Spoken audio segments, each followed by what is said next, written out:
vez más a este canal, su canal Aprendiendo a Amar. Para quien no me conocen, mi nombre es Mariana Manjarres. Y bueno, como estarán viendo allá abajo en el título de este video, hoy les vamos a hablar acerca del síndrome de la proyección del sufrimiento o beneficio de la enfermedad.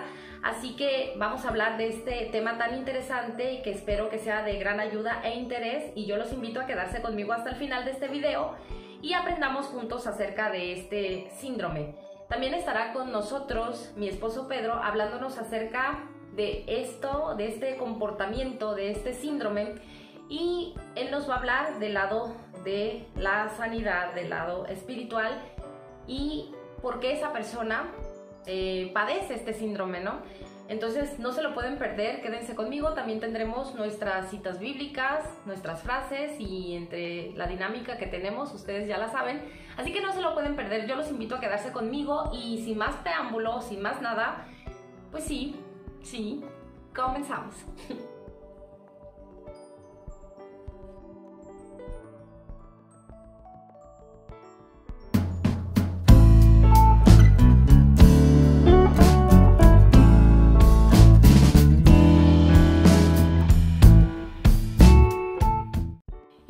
Hoy vamos a hablar de este tema tan interesante como es el síndrome de la proyección del sufrimiento o beneficio de la enfermedad, y quiero empezar con esto.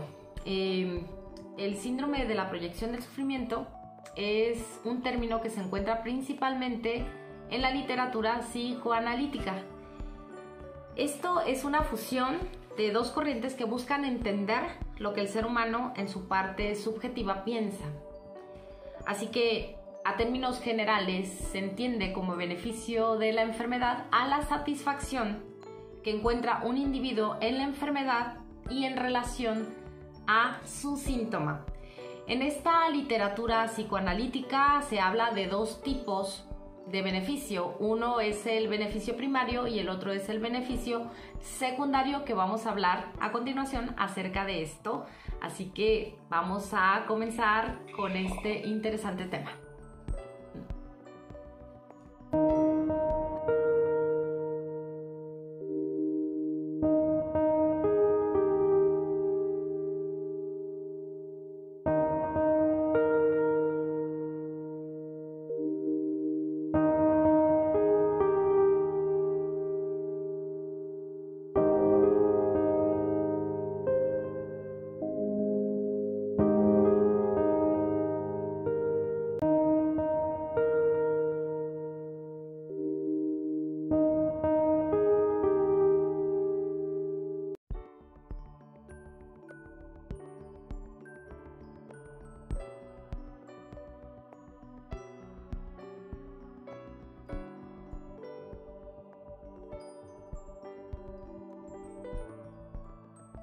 Y bueno, dentro de estos dos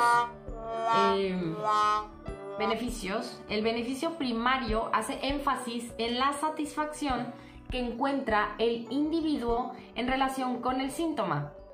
Se trata entonces de una reducción de la angustia a través del síntoma. A esto lo relaciona también con el hecho de evitar conflictos más traumáticos o insoportables.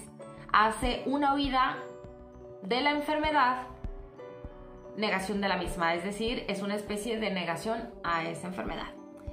Una persona enferma sufre la enfermedad, ¿verdad? Pero también se beneficia con los síntomas de la enfermedad, que es este beneficio primario. Y siente placer cuando las otras personas se identifican y también lo sufren. Es decir, esta persona está enferma y siente placer al contar los síntomas a la otra persona. La otra persona sufre una vez que logra captar la atención de la persona que quiere manipular, pues al lograrlo ya no tiene ninguna enfermedad, ya no tienen síntomas o minimiza esos síntomas, ¿no? Esto se le llama el beneficio primario. El beneficio secundario es el que se da con la enfermedad ya establecida y por lo general tiende a ser narcisista o tener una conducta narcisista. El beneficio secundario es la utilización de la enfermedad para manipular a personas y situaciones a conveniencia del individuo, aunque muchas veces este no sea consciente de los motivos que lo llevan a actuar. Ejemplo, una mujer tiene gripa y le dice al esposo pues que esa gripa no es gripa, es una enfermedad mucho mayor, es una bronconeumonía. Logra captar la atención del marido y le hace ver pues que no es una simple gripa, sino es una bronconeumonía o una broncopulmonía, y logra captar la atención provocándole pues angustia y preocupación a su esposo para manipularlo y chantajear y obviamente captar esa atención, ¿no? Satisfacción es la satisfacción que tiene un individuo en relación a los síntomas de la enfermedad para llamar la atención de la otra persona con el fin de quitarse los conflictos que tiene y traspasarlos a quien se deje. Y una vez que logra, niega completamente o minimiza los síntomas de la supuesta enfermedad, que en este caso puede que sí tenga una enfermedad, pero no tan grave como lo hace ver en un inicio, ¿no? Con esto se evita los problemas o evade esos problemas cuando esa persona se siente acorralada. Entonces, pues esto sería lo que es el beneficio primario y el beneficio secundario.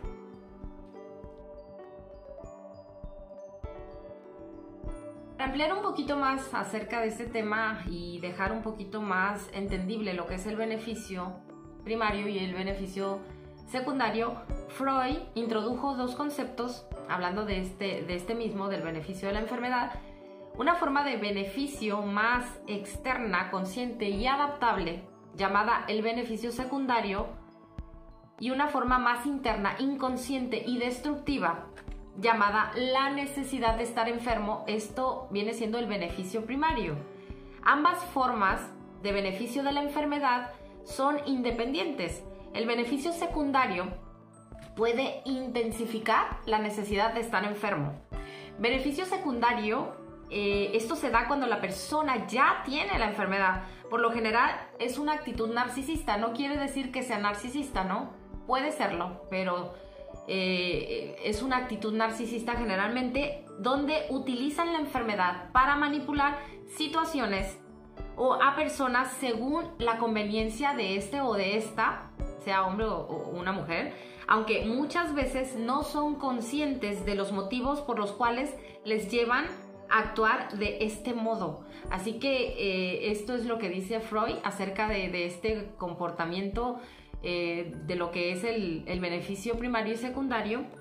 Y bueno, en base a investigaciones empíricas, ciertas afecciones son muy propensas al beneficio de la enfermedad, como es el caso del trastorno del estrés postraumático, entre otros más. Y bueno, esta es una patología manifestada en las víctimas que descargan su frustración, su enojo o su impotencia sobre las personas que le están ayudando, apoyando o acompañando. En cierta manera es una especie de proyección del depredador emocional. Entonces, es decir, las personas que tienen el síndrome de la proyección del sufrimiento o beneficio de la enfermedad descargan esa frustración de apego o dependencia que sufren, ya sea de su pareja o de sus padres o cualquier persona.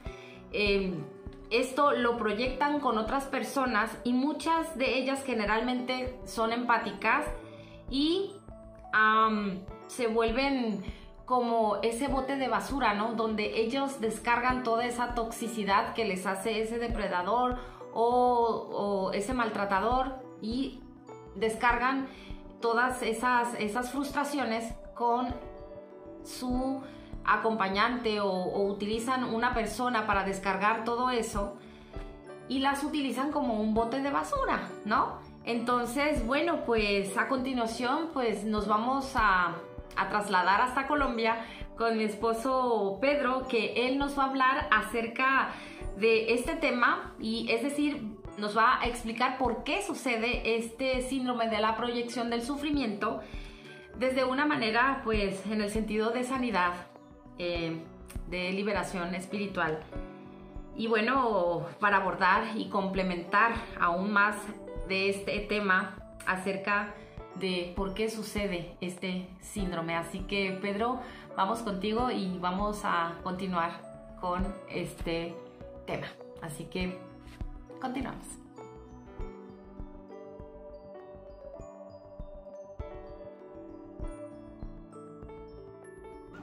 Hola Mariana, hola a todos ustedes, los que están recibiendo este tema a través del canal y de la página Aprendiendo a Amar con Mariana. Agradecido con el Señor por la oportunidad y también con vos, Mariana, también a todos ustedes que están de una u otra forma dándole sentido a estos temas que mi esposa está emitiendo. Con respecto a la pregunta, ¿qué sucede para que ese síndrome de la proyección del sufrimiento se presente? Eso es debido a que las personas en esencia no han sido sanas. Ese hombre, esa mujer no ha sido restaurada, no ha sido liberada, no ha sido sacada de una serie de circunstancias que se dieron. Esos efectos colaterales son efectos colaterales que vienen desde el momento de la preconcepción, de la concepción, de los 9 meses de gestación o menos del tiempo de gestación y del momento del nacimiento. En ese tiempo se origina esa falencia, esa necesidad de manipulación, porque en esencia la proyección del sufrimiento o el beneficio de la enfermedad no es más que una técnica de manipulación, de llamar la atención, de intimidad, de chantajear. ¿De dónde sale eso? Lo que aquí en Colombia le llamamos unas pataletas o berrinches.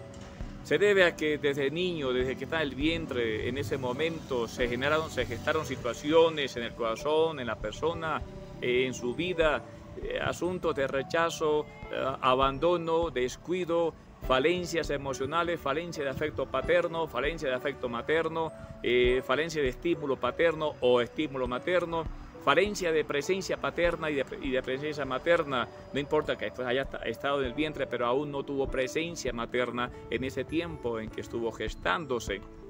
Además, cuando nació, el rechazo al sexo, el rechazo al embarazo, el rechazo a su esencia, el rechazo al nacimiento, el rechazo a la criatura, todos esos factores generan la necesidad de llamar la atención, de formar berrinches, formar pataletas o, conocemos en psicología, el síndrome de la proyección del sufrimiento o la necesidad de beneficio de la enfermedad. Eso se genera ahí. En los primeros 5 años de vida se van formando como un hábito, pero después de los 5 años prácticamente se hacen evidentes, se plasman, porque ya la persona generó en su inconsciente, ahora subconsciente en su inconsciente generó ese mecanismo de defensa y esa actitud.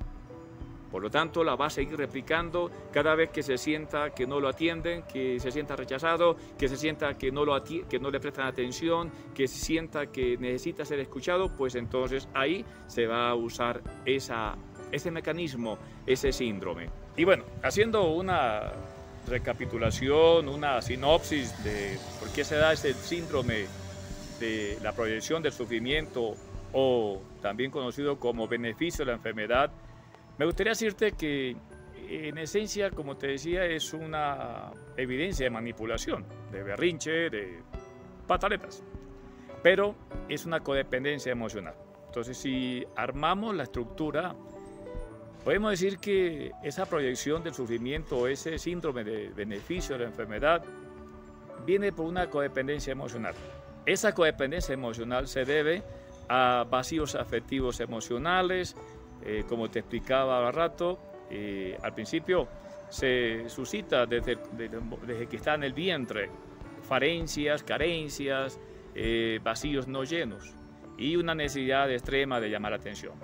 Esa codependencia emocional, entonces, ¿cómo se puede corregir esto? Recibiendo sanidad interior, permitiendo que el Espíritu Santo, que Dios a través de su poder, de su palabra, opere en la vida de la persona.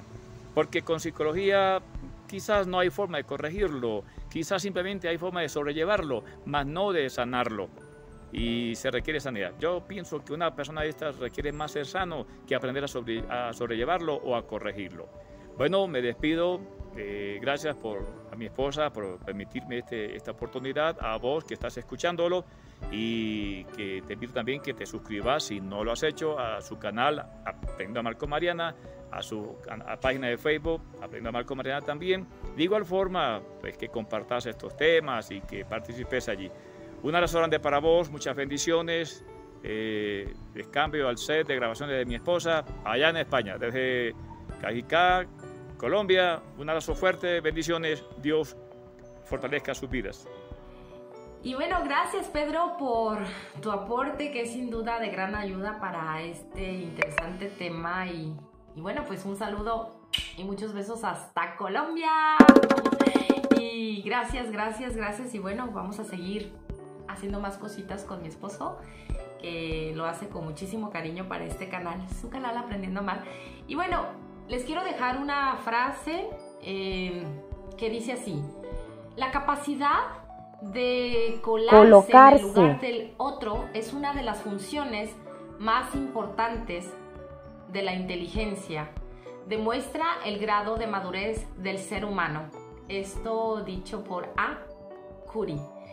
Y bueno, antes de terminar con este video, me gustaría comentar que una cosa es la empatía que tenemos o nos produce la persona que está sufriendo por cualquier circunstancia y brindar apoyo y acompañamiento. Otra cosa muy distinta es permitir que la persona que esté afectada nos utilice como una cesta de basura, como una caneca de basura donde proyecte lo que vive, y eso pues obviamente nos afecte, ¿no?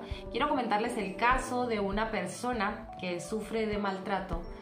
Tiene un apego emocional muy grande, son muchísimos años los que ha vivido esta persona con ese, digamos, maltratador, y esa persona utiliza a una mujer donde le cuenta todo su sufrimiento y se va convirtiendo en una especie de basurero. Y esa persona, obviamente una mujer empática, hace pues que se sienta, digamos, pues mal, porque sufre lo que esa persona le cuenta, ¿no? Y eso se vuelve muy tóxico a lo largo del tiempo, pasan muchos años, esa persona sigue igual. Lo que pasa es que siente placer al comentar lo que su maltratador le hace, y empieza a tener conductas, digamos, ese tipo de conductas narcisistas. Es una proyección de su maltratador, y el cual esta persona pues lo difunde hacia otras personas para ahogar un poco su sufrimiento, ¿no? También es importante aquí recordarles, o más bien explicarles un poco acerca de las pulgas narcisistas, que es esto es la transmisión de actitudes del depredador emocional, y son conductas aprendidas por causa de la continua relación en la que convivió con ese depredador. Este concepto de pulgas narcisistas es derivado de los perros. Un perro sano, si se acerca a un perro con pulgas, de una manera inevitable hará que la cercanía con el perro contagiado pues se le impregnen las pulgas, ¿no? Esto se puede corregir, es decir, evitando que el perro se acerque, es decir, evitando que la persona, en este caso, pues no acepte caer en su juego, porque esas pulgas narcisistas, o sea, estamos hablando de esa persona que va y utiliza a la otra persona como su caneca de basura, es decir, esas pulgas que trae de su depredador las tira hacia otras personas, o sea, son como tentáculos y va dejando su toxicidad por todos lados. Entonces depende de la persona pues no seguirle el juego a esa persona, ¿no? Porque igual manera pues es un círculo vicioso. El maltratador con su víctima, la víctima, para no sufrir, desahoga sus frustraciones con otras personas, dejando así pues la toxicidad de su maltratador. Entonces, estos son las pulgas narcisistas. Entonces, bueno, pues hasta aquí con este tema. Y quiero rematar con esto, que estas personas, este tipo de personas, no podrán salir nunca de ese estado a no ser que sean conscientes de lo que están viviendo y la realidad que ellas mismas se niegan, ¿no? Y bueno, pues hasta aquí con este tema. Espero que haya sido de ayuda e interés para todos ustedes, que como siempre está hecho este video con muchísimo cariño. Déjenme en sus comentarios qué les ha parecido este tema y si les ha gustado, pues por favor compartirlo o dejarme un like. Y si no, pues no le den nada. También pueden suscribirse a mi canal y también a mi página de Facebook Aprendiendo a Amar con Mariana, y se los dejo en la caja de descripciones de este canal, de este video, y también pues dándole al botoncito rojo de suscribirse para que después les aparezca una campanita donde le pinchan para que les lleguen todas las notificaciones de los videos que voy subiendo y sean ustedes los primeros en verlo. Y bueno, mi nombre es Mariana Manjarres. Dios les bendiga y no me voy sin decirles una frase. Pero antes, la cita bíblica, que esta es de Jeremías 9, versículo 5, que dice: cada uno engaña a su prójimo y no habla la verdad. Han enseñado sus lenguas a hablar mentiras, se afanan por cometer iniquidad.